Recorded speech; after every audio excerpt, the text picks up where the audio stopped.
Hello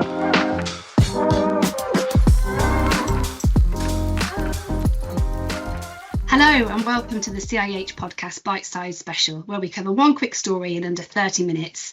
I'm Rachael Williamson, Director of Policy, Communications and External Affairs at CIH, and I'm joined today by Stephanie Morphew from the CIH Policy Team and Kristen Thue, Communications Manager at EIDA, the Employers Initiative on Domestic Abuse, which CIH recently signed up to. We're here to mark the 16 Days of Activism against gender-based violence, a global campaign which has run since 1991. Now, sadly, we know that anyone can experience domestic abuse, but women are far more likely to experience such abuse in their lifetime. And in the UK, a shocking 1 in 5 adults experience domestic abuse during their lifetime. This equates to around 1 in 3 women and 1 in 6 men. So today we're reflecting on the role that organisations can play in supporting colleagues impacted by domestic abuse and what processes can be put in place to recognise, respond and refer. So, Kristen, thank you for joining us. Can we start by you just giving us a bit of background on how and why the Employers Initiative for Domestic Abuse was established? Thank you, Rachel. It's great to be here. Thank you for having us. So EIDA, or the Employers Initiative on Domestic Abuse, we were established in 2017. We are a charity and employer member network with over 2,000 employer members now, employing over a quarter of the UK workforce. So we've got quite a bit of reach. And our mission is for every employer in the UK to take action on domestic abuse, because we know that 1 in 4 employees across the UK will experience domestic abuse in their lifetime. And EIDA was established by a visionary woman called Elizabeth Filkin because she recognized that in all the landscape of people and respondents who tackle domestic abuse in society, like law enforcement, support services, the missing piece really was employers. We spend a third of our lives at work, and for someone experiencing domestic abuse at home, work might be their only safe place. It can be a place where they can access support. It might be a place where they get practical help, like making sure that their salary is paid into their own account and not a joint account that they might share with their perpetrators. So employers really occupy a unique space and can make such a difference to someone's life when they experience domestic abuse. And this is increasingly catching on now. We've got more and more employers signed up as members. EIDA membership is completely free, so there's no barrier to entry. And there is actually a section in the statutory guidance accompanying the Domestic Abuse Act in 2021. So there's a bit of a legal basis for it as well, that stipulates that employers have a duty of care to consider the impact of domestic abuse on their employees. So we try to raise awareness of that throughout all our work. Brilliant. Thank you so much. And it was Steph that alerted me to the great work that EIDA does. And as you say, it's free. So why wouldn't you take a look at it? There are so many great resources. So if you're listening and you are in any way involved with an organisation and you're not signed up, certainly encourage you to have a look. So we'll come back a little bit more, Kristen, in a moment. But Steph, I wonder if you can just talk to us now, on those who'll be listening, about some of the work CIH has been doing in this space through the Make a Stand campaign and why this is so important to us and to our members. As Rachel outlined in the introduction, domestic abuse can happen to anyone, yet its prevalence is widely underestimated, and it's estimated that less than a quarter of domestic abuse crime is reported to police. And as Kristen outlined in her and what she just said, when you're at work for a third of your lifetime, it might be the safest place to disclose. So it's important to recognise as employers and as teammates that it's all too likely that we will encounter a colleague who has, is, or will experience domestic abuse. What's more, it's estimated that a victim will have experienced around 35 instances of abuse before they choose to disclose to somebody. And what that means for all of us at CIH and at any organisation, that if we're trusted with somebody's disclosure of abuse, and knowing that it comes at a really crucial time, we should feel equipped and prepared to respond appropriately to that act of bravery. And now on to the Make a Stand pledge, which was a presidential campaign for CIH in 2017 and 2018. It was led by Alison Inman and then carried on by Jim Strang. And it encourages housing providers to make a public commitment to address domestic abuse in their homes. But the pledge has 4 elements, and those include putting in place a standalone domestic abuse policy, making resources about domestic abuse available on your website. Number 3, very important to this conversation, recognizing that anyone can experience domestic abuse and putting in place a staff domestic abuse policy, and for naming a senior domestic abuse champion, and that's somebody whose role it is to make sure that domestic abuse in the organisation is a strategic policy, and understand that all roles need to understand what is in place to protect victims of domestic abuse. Great. Thank you, Steph. And I know we could spend a lot more time talking about this. We haven't got time today, but there's a lot of other stuff we've been putting out around the Make a Stand campaign. And again, if people are listening and they work in housing and aren't familiar with it, do please take a look. There's lots on our website. So, Kristen, you mentioned when you started off around that statutory obligation now on organisations, but I'm guessing not everyone's going to realise that that's there. So for organisations without a domestic abuse policy and a process already in place, where's the best place to start? It's a great question. And I think that lots of employers who hear about domestic abuse might be worried that all of a sudden they're expected to be experts. And that's really not what we're trying to say. You know, at EIDA, we always say that employers are not expected to be experts, but by implementing a framework and some very practical tools that any business, regardless of their size, sector, or budget, they can make that real impact to an individual's life. What I would say, first and foremost, is join EIDA because it's free, and we have a whole suite of resources that will help you all the way throughout the implementation of your domestic abuse journey, all the way from taking your first steps to implementing a response, devising the policy, devising the written guidance if you choose to opt with that, all the way to expanding your response out towards society and wider business in general. So I would say, firstly, you need to make a business case, because it's incredibly important that you've got senior leadership support for your domestic abuse response. As we know, organizational commitment and culture starts at the top. So without that business case and without the senior leadership support, you might struggle to implement an effective domestic abuse response, and you might struggle to make it long-lived and have that sustainability that we really need in an organization. So when you make your business case, you can use EIDA's business case template. We've got one for small businesses and one for large businesses. But essentially, the business case settles around 3 key pillars. One is it is critical to implement a domestic abuse response for the individual, because 1 in 4 will be affected, and you can make a huge difference to someone's life and help end that stigma. I love what Steph said about being supportive in your response when someone discloses domestic abuse, because that is such a moment of courage and vulnerability for a victim survivor, and how they're met in that moment might decide everything that happens onwards. If someone is met with judgment and dismissal, they might never disclose again. So that conversation is incredibly important to make sure that that individual is kept safe and that they get the support that they need. The second pillar of your business case will be the business rationale, because domestic abuse has a very real cost to business. The cost of domestic abuse to businesses in England alone is £17 billion per year. The overall cost to society as a whole is £78 billion. Now, for reference, organised crime is about half that. So there's a huge cost to business in terms of absenteeism, productivity, the quality of an employee's work. So there really is about the bottom line. You know, this is why we need to take action on domestic abuse from a commercial aspect if the individual argument doesn't convince you.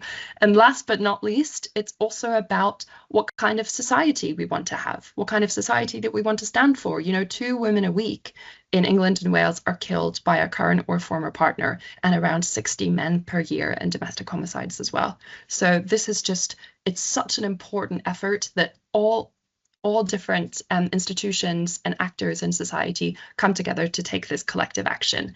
And I just want to outline very briefly a framework that any organization, even if you don't have any budget, can implement. And that's what we call the 3R framework: recognize, respond, and refer, which is all the key components of your domestic abuse response.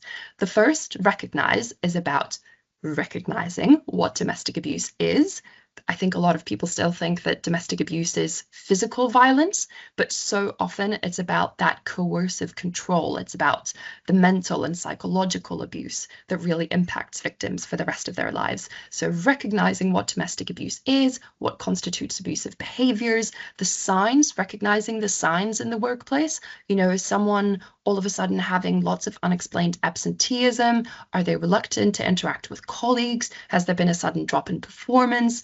These things might not indicate domestic abuse, but they could. So being domestic abuse curious and asking those questions is really vital. The second R is respond.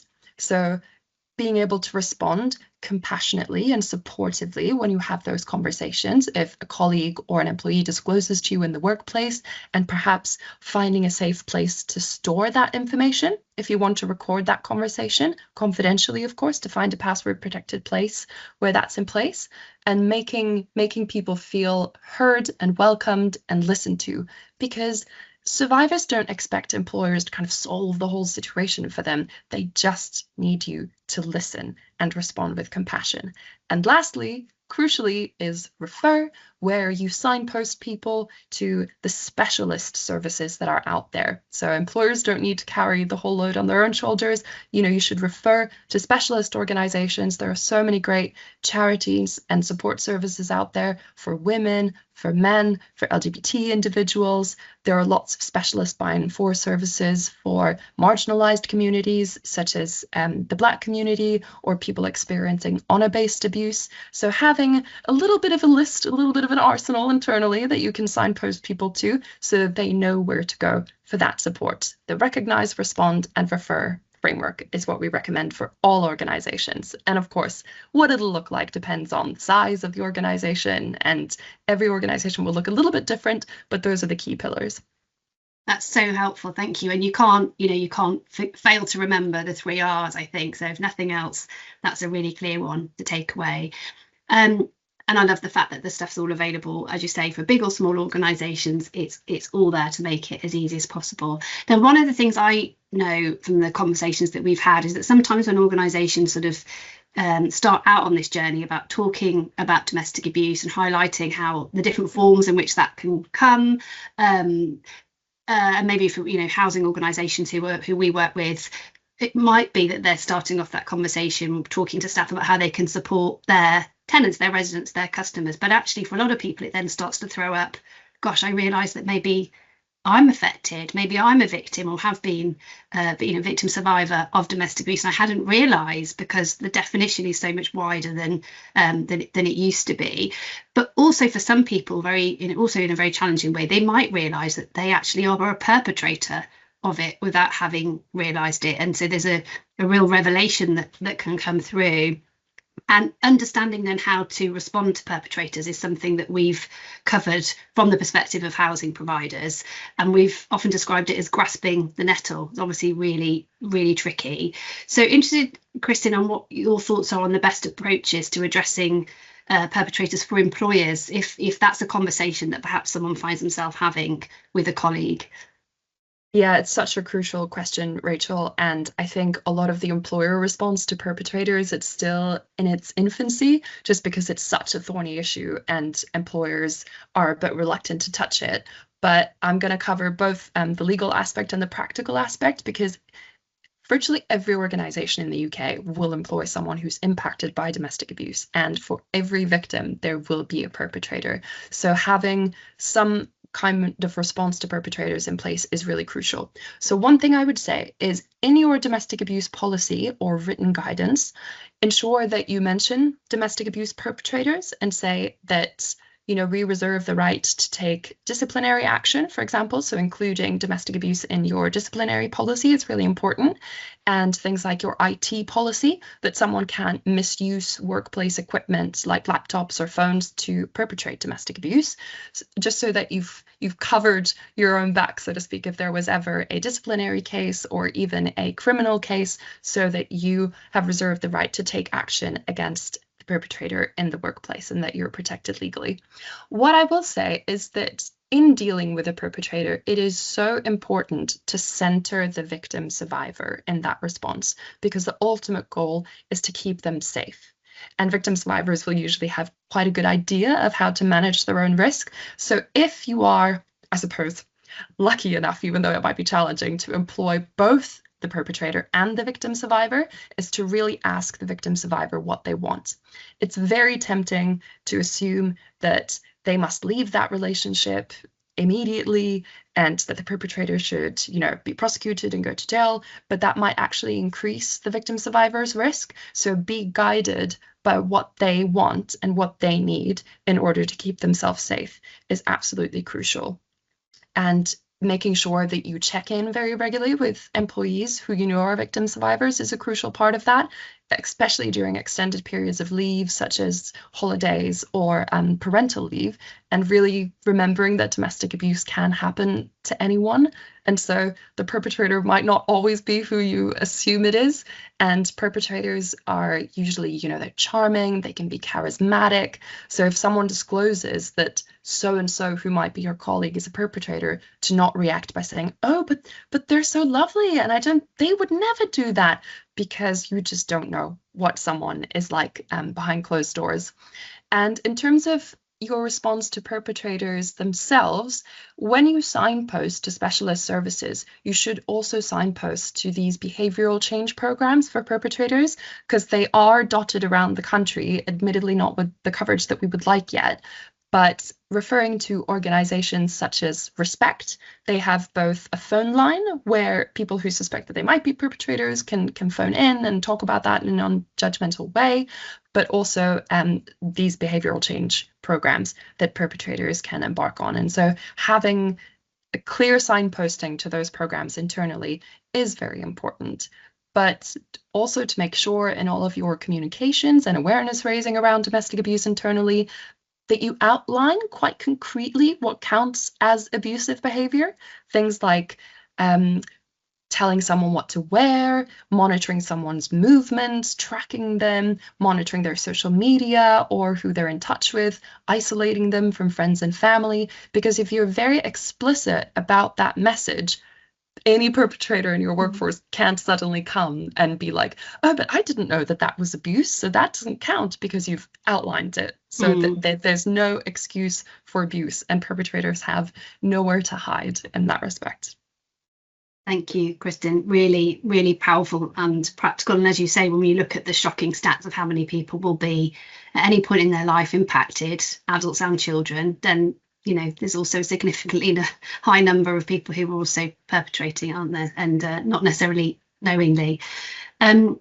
So coming to the end now, because this is a bite-sized session and there'll be lots more resources to come. And I know EIDA's doing a lot in this space as well that people will be able to take a look at. What tips do you have for organisations mindful of EDI considerations when looking to embed some of the good practice you've outlined on domestic abuse support? I think it's really crucial to be mindful of who your workforce is and thinking about how to best reach them. So whether they're office-based or non-office-based, thinking about the channels that you have to access your employees, and also thinking about the narratives that you put out when you communicate about domestic abuse internally. Things like being gender inclusive or using gender neutral language so that you don't always phrase it like he or she for the victim and him for the perpetrator, etc. Because we know that, so many men are impacted by domestic abuse as well, both in heterosexual but also crucially in same-sex relationships.